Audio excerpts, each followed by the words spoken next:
Hello, party people. Hello, hello, hello. Oh, my camera is foggy. How about that?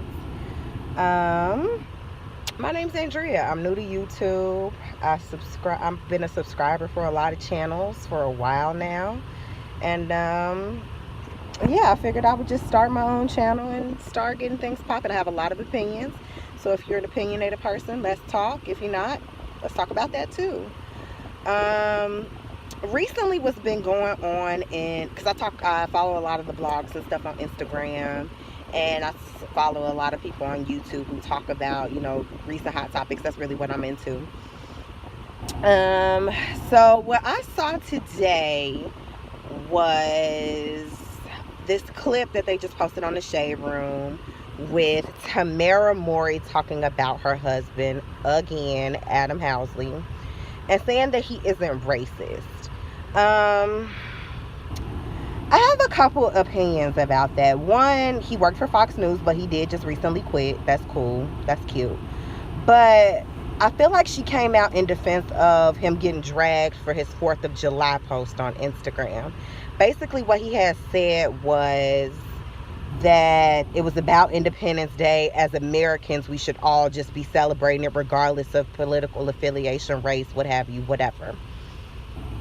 And that's cute. I mean, that's cool. I can get with that. But when people were commenting about how, well, black people weren't really free on Independence Day for the 4th of July, he was coming back with basically saying, well, you're free now, basically. So you should care about the 4th of July now. Houseway. One, black people weren't free technically until Juneteenth. It was technically our Independence Day. And for two, I just feel like he was really tone deaf in his statement by saying stuff like, well, you should basically we should be getting over that. That whole Fox News spiel, repeat, regurgitate, we're sick of race baiting, that whole thing. And I feel like he was going that route. And by her coming out and saying that he wasn't racist, I feel like she was almost defending his statements. And one, I really want to know if he had a conversation with her mother, her grandmother, whomever on her black side, because she is half white, and he is obviously fully Caucasian. But not only that, you have children of mixed race at this point. How are you going to look at them and tell them to get over it once they start taking history classes and learning about their African American history? And once, granted, Aiden, their son, is blonde hair, blue eye, but their daughter Araya is a little bit more fierce, is a little bit more darker complected. And I just feel like once she starts learning about her African heritage and she found out her daddy basically telling her to get the fuck over it, I feel like that's going to be an issue. And would you say that in front of Tamara's mother? Would you say that in front of Tia and her husband, who she obviously has a black husband? I just have some issues with that. So let's talk about that. Now let's get into Miss Tamar Braxton. I want to go on the record and say I'm a fan of the Braxtons. I'm a fan of Tamar's vocal range and ability. However, I am not a fan of Tamar, if that makes sense. I like her musically. Hated her last album, Bluebird of Happiness. I just didn't get with it. Love and War was my ish. And I liked a couple songs off of the second album. Angels and Demons is my song. Love that. But, okay, so she just recently went to Wendy Williams and was talking to her about, her divorce from Vince. I do watch the Braxton Family Values. Even to this day, I love Tracy. Tracy has always been one of my favorites to watch on the show. She's so entertaining. You never know what's going to come out of her mouth. She's kind of like me in that way. So I still watch Braxton Family Values. I never got into the boycott. Because like I said, Tracy is obvious. It's pretty much, it'll be Tracy and Trina would be my favorites. Everybody else. Anyway. So she went on Wendy Williams and basically was saying that, she got a new man. She's divorcing Vince. And if you follow back Braxton Family Values and Tamar and Vince, this ain't not, like, that divorce was long overdue. Sorry. But and she talked about her new man. She said he's Nigerian, and that's all well and good. But I just have some questions. In the interview, she said that they've been together 3 months, and she's in love with him. Now I get it. You know, she's 41, and she's mentioned this when she goes on Steve Harvey, that she's of a certain age. Why wait? I remember she said certain comments like that too when she was still hosting on The Real. We'll get into that on another video. And that she was in love very much so. She doesn't have financial problems because her money isn't tied to this. Okay, that's great. And then Wendy, the next day or the day or two after, Wendy came out and said that Vincent wanted to come on the show too to share his side of the story, and that he had just gotten out of the hospital from surgery and what have you. So one, if he was in the hospital recovering from surgery and she was in Jamaica, where the hell is they child? Where's Logan? And two, how you in love and you ain't divorced? I don't know how that works. I'm married. I've never been divorced, knock on wood, thank God. But you just legally served him, I should say. They haven't been living together in about a year. But you just properly served him like a week or two ago. But you're already in love and taking trips. You just commented on Instagram that you're going to see his mama in Nigeria. Like, where's your child?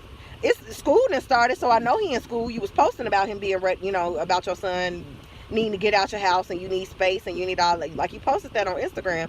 So where's your baby? Like, who's taking care of your baby if this is in the hospital? Somebody tell me. I don't know. I don't really know. But like I said, I'm a fan of her musically. I don't really pretty much care for the antics. And I do continue to still watch Braxton Family Values. We'll see what's gonna. But what I did, I gotta say this. When she went on to talk about while she walked off the session with Iyanla, about she said Iyanla sex shamed her because she had been molested by both sides of her family. I have to be honest when I say initially I did not believe her. I just didn't. And that's no shade to nobody, or not even to her, because if that's true, then obviously that is the worst trauma you can go through. Being molested, being raped, being abused, that is the worst trauma you could go through. I understand that. But initially, I didn't believe her. I'm sorry. Tamar has a history of going on social media and going on rants and then recanting her statement later. I'm sorry, that is just facts. She came out on, at the end of the year talking about Vince had a baby on the way and blamed Laura Govan. That wasn't true. We still don't really know if he was or was not beating on her. So she basically threw her mama under the bus and said, a couple different things. So I'm sorry. I'm not going to call her a liar. I'm just going to say I can't believe somebody who lies. But what I will say is that if Iyanla was told that information, say, by a family member or by one of the producers of the show, because you have to sign releases to do stuff like that, no matter what you do. So if that is something that one of the producers was told in confidence and she wasn't supposed to bring that up, yeah, that's foul as hell.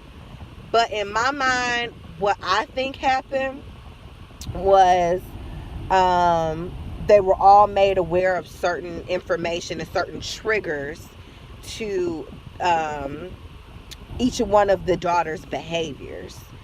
And I think that information probably came from her parents. And if that was the situation that happened where like Mama Evelyn or Daddy Michael came out and said, yeah, well, this is why she acts this way, is because, certain traumas in her past, and maybe this is why she acts out the way she does. Can we talk about that? If that's what happened, which is just my opinion, then yeah, she was free to ask you if that's how you acted, and try to delve deeper into that to try to resolve your current issues, because obviously what happened in your past is affecting you, and it's affecting your relationships with your sisters. So if that's what it was, and like I said, that's just speculation, that's just my opinion, I don't know, then But like I said, initially I did not believe her. I didn't believe that story because she has a history of lying and recanting later. Especially when it comes to her being in the wrong and wanting sympathy for it. Because she's absolutely been in the wrong when it came to her sisters and their relationships and their husbands. Um, she has she said it on the show. She obviously had a lot of stuff to say about her sisters and their marriages. And once hers fell apart, she went ghost on them. And she's not the type of person to want to face herself in the mirror. And I think her sisters have always and will always continue to be her mirrors. And when she can't face them, she just avoids them. So that's just my opinion, but let's talk about that too. Like I said, y'all, I'm new to YouTube. I'll be posting most of my stuff from my car, maybe, because I work during the day and I don't have a whole lot of free time at night. But let's talk. I'm excited to talk to you guys. I'm excited to be new to YouTube. Subscribe to my channel. Comment down below. Let's talk. Love you guys. Bye.